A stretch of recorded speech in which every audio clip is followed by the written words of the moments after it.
घर में कोई भी खुशियाँ बिल्कुल भी नहीं आती हैं। आप परेशान रहे तो हर एक चीज़ के लिए, अपनी कामना के लिए, बीमारी के लिए, लड़ाई के लिए, है ना? तो ये वीडियो आपके लिए है। पूज्य गुरु जी की कथा से सुन के बहुत अच्छे से आप सबको पूरी बात को बताऊँगा। कैसे करना है सिर्फ आप सुनते जाएँ, समझने की कोशिश करिएगा, आपको सारे उपाय समझ में आ जाएँगे, ठीक है? तो एक-एक करके हम लोग सारी बात करते हैं। सबसे पहले हम लोग बात कर लेते हैं कि अगर आपके यहाँ बीमारियाँ बहुत ज़्यादा है ना, आप दवा खा के परेशान हो गए हो, सुबह उठते हो सबसे पहला काम कि आप मेडिसिन ही लेते हो ना, क्या करना होगा सुनिएगा। स्क्रीन पर आपको दिख रहा होगा यहाँ पर कमल गट्टे, है ना? कितने कमल गट्टे चाहिए? आपको 5 कमल गट्टों की ज़रूरत होगी। किसी भी पूजा पाठ की शॉप पे जाओगे आसानी से मिल जाएगा, ठीक है? 5 कमल गट्टे लेना। साथ ही साथ स्क्रीन पर आपको दिख रहा होगा काली मिर्च, है ना? खड़ी काली मिर्च आपको लेनी होगी 5। बहुत सारे लोग पीस लेते हैं, पीसना नहीं है, आपको खड़े-खड़े 5 काली मिर्च लेना, ठीक है? आगे बढ़ें। फिर आपको इस तरीके से ज़रूरत होगी लौंग की। कहोगे भैया कितने लौंग? तो आपको फिर 5 लौंग की ही ज़रूरत होगी। 5 काली मिर्च, 5 लौंग और 5 कमल गट्टे ले लिया। उसके बाद आपको इस तरीके से लेना होगा सरसों का तेल, ठीक है? 1 कटोरी से ऊपर ही सरसों का तेल लेना है। मैं क्यों कह रहा हूँ समझाऊंगा, ठीक है? ले लिया सरसों का तेल। जितनी चीज़ें मैंने आपको बताई हैं उस सरसों के तेल में आपको डाल देना है, ठीक है? डाल दिया। 5 से 10 मिनट तक आपको ऐसे ही छोड़ देना है, ठीक? उसके बाद इस कटोरी को उठाएंगे और लेके चले जाना महादेव के शिवलिंग के पास। किसी भी शनिवार के दिन सुबह जाना चाहो सुबह जाओ, शाम को जाना चाहो शाम को जाओ, ठीक? पहुँचते ही सबसे पहला काम करोगे 1 लोटा शुद्ध जल महादेव के शिवलिंग के ऊपर श्री शिवाय नमस्तुभ्यम का स्मरण करते हुए समर्पित करना, ठीक है? समर्पित कर दिया। समर्पित करने के बाद महादेव के शिवलिंग को अच्छे तरीके से अपने हाथों से पोंछना, ठीक है? कोई कपड़ा वपड़ा करने की ज़रूरत नहीं है, हाथों से अच्छे तरीके से पोंछ देना। उसके बाद जो आपने कटोरी में या फिर डिब्बी में, सीसी में जो भी सरसों का तेल लिया हुआ है जिसमें सारी चीज़ों को डाला है, वह आपको महादेव के शिवलिंग के ऊपर तुमरुका जी का नाम लेके या फिर श्री शिवाय नमस्तुभ्यम का स्मरण करके आपको समर्पित कर देना होगा, ठीक है? जब आप सरसों का तेल समर्पित करोगे बहता हुआ जलाधारी से नीचे गिरने लगेगा, ठीक है? इस सरसों के तेल को गिरने नहीं देना है। पूरा का पूरा सरसों का तेल किसी भी पात्र में, कटोरी हो, डिब्बा हो, कुछ भी हो, किसी चीज़ में इकट्ठा कर लेना, ठीक है? जो आपने उसमें कमलगट्टे और लौंग और काली मिर्च डाली थी वो अगर इसमें आ भी जा रहा है कलश के अंदर या फिर किसी भी पात्र के अंदर तो कोई दिक्कत नहीं है, ठीक है? उसको लेके आप अपने घर चले जाना और जो भी व्यक्ति आपके घर में बीमार होगा आपको क्या करना होगा, कई स्टेप करने हैं। सबसे पहले उस सरसों के तेल की 2 बूंद उसकी नाभि में तुमरुका जी का नाम लेकर के आपको लगाना होगा। कितनी बूंद?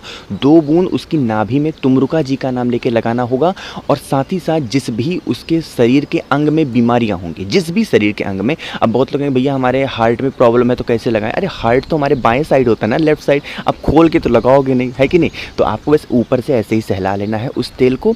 जितने भी दिन तक आप कर सकते हैं, जितना भी तेल आपकी कटोरी में, सीसी में आप लेकर के आए हैं महादेव के शिवलिंग से, इस उपाय को रेगुलर करिएगा, रोज सुबह ज़रूर करिएगा, ठीक है? आपकी जो भी बीमारियां होंगी ना धीरे धीरे करके ख़त्म ज़रूर हो जाएंगी, है ना? इस उपाय को तो करने का बहुत आसान सा तरीका मैंने आपको, तो करिएगा, ठीक है? चलो आगे बढ़ते हैं हम लोग अपने दूसरे उपाय की तरफ, जो कि है हस्बैंड और वाइफ या फिर लड़ाइयाँ, है ना? अगर आपके यहाँ लड़ाइयाँ बहुत होती हैं छोटी छोटी बातों को लेके तो करिएगा इस उपाय को। बहुत ही आसान सा है, कई बार इस उपाय को मैं बता चुका हूँ, लेकिन फिर से आप एक बार समझ लो। स्क्रीन पर आपको कुछ ब्लैक ब्लैक सा दिख रहा होगा, दिख रहा है ना? ये क्या है? ये है काजल। मार्केट में जाओगे छोटी सी डिब्बी खरीद लेना, 5 से 10 रुपये में बहुत ही आसानी से काजल की 1 डिब्बी मिल जाएगी, ठीक है? बहुत महंगा लेने की ज़रूरत नहीं है, बस 1 डिब्बी छोटी सी काजल की ले लेना, ठीक है? ले लिया। अब देखो, जैसे मान लेते हैं कि कोई भी व्यक्ति आपके घर में है जिसको आपको ये लगता है कि इसी की वजह से लड़ाइयाँ होती हैं या फिर इसको किसी की नज़र लग गई है या फिर इसकी ही ऊपर सारे के सारे दोष मुक्ति आते हैं, है ना? अगर आपको ऐसा लगता है, जैसे मान लो कि ये कोई व्यक्ति है, ठीक है? क्या करोगे, उस काजल की डिब्बी को घर का कोई भी सदस्य 21 बार, कितनी बार? 21 टाइम्स सर से लेकर के और पैर तक उसको लेकर के आपको घुमाना होगा काशी विश्वनाथ महादेव का नाम लेके। किसका नाम? काशी विश्वनाथ महादेव का नाम लेके 21 बार सर से लेकर के पैर तक उसी काजल की डिब्बी को लेके घुमाना है, ठीक है? उसके बाद जब आप घुमा चुके हैं, किसी भी पेड़, कोई भी हरा भरा पेड़ हो, किसी भी जंगल में या फिर आपके घर के आसपास हरा भरा पेड़ हो, उसमें छोटा सा गड्ढा आपको ऐसे खोदना होगा और ले जाकर के उस काजल की डिब्बी को इसके अंदर आपको दबा देना है काशी विश्वनाथ महादेव का नाम लेकर के। एक चीज़ का ध्यान रखना, जो लोग गलतियां बहुत करते हैं, जब आप काजल की डिब्बी को दबा करके अपने घर की तरफ जा रहे हो तो आपको फिर पलट करके पीछे नहीं देखना है। ऐसी ही गलती जैसे लोग करते हैं वहीं पर जो उपाय होता है फेल हो जाता है। आपने जैसे ही इस उपाय को किया, आप अपने अपने घर की तरफ जा रहे हैं तो आपको फिर पीछे पलट करके नहीं देखना, चुपचाप आप अपने घर की तरफ जा सकते हैं। ठीक है, बस इस उपाय को अगर आप कर लेते हैं, आपके घर के जो भी क्लेश होंगे ना धीरे धीरे करके ख़त्म होंगे। जिस भी व्यक्ति को नज़र लगती है, जिस भी व्यक्ति को कोई भी प्रॉब्लम है आपके घर में ना, ये उपाय बहुत ही प्यारा है।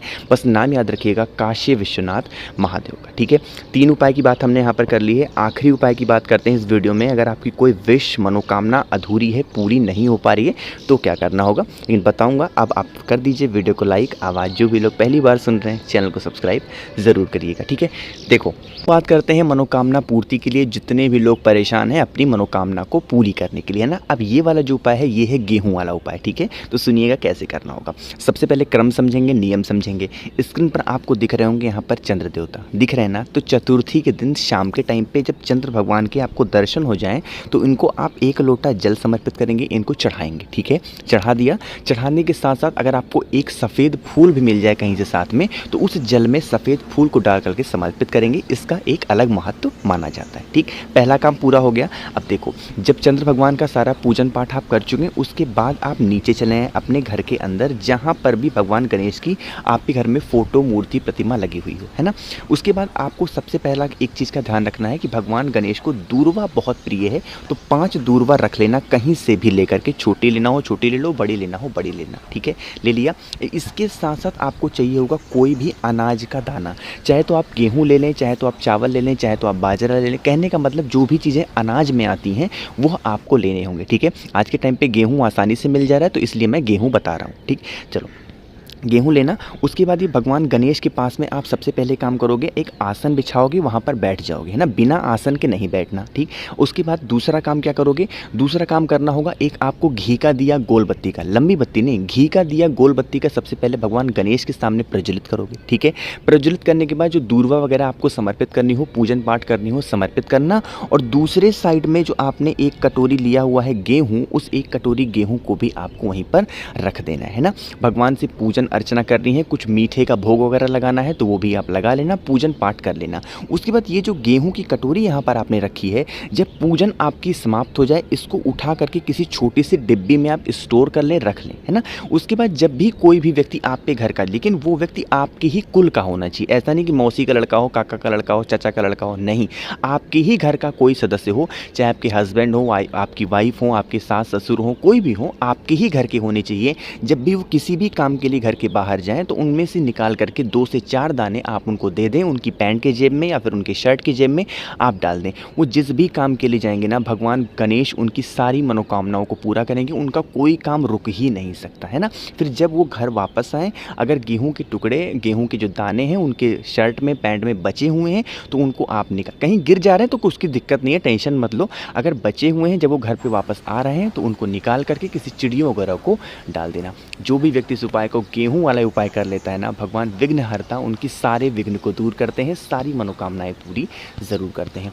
जितने भी उपाय मैंने आप सभी को बताएं, इन सभी में से जो भी आपको ज़रूरत लगे उन उपाय को ज़रूर करिएगा। ठीक है, आपका पूरा परिवार हमेशा खुश रहेगा। कोशिश की मैंने अच्छा समझाने की। वीडियो पसंद आई हो तो लाइक कर दें। कुछ पूछना हो, नहीं समझ में आया, नीचे कॉमेंट में पूछें। मुझसे फ़ोन पर बातें करनी है तो इंस्टाग्राम पर फॉलो कर लो, द नेचुरल प्लैनेट 108। और जो भी लोग आवाज़ पहली बार सुन रहे हैं, चैनल को सब्सक्राइब ज़रूर करिएगा। ओम नमः शिवाय, जय महाकाल।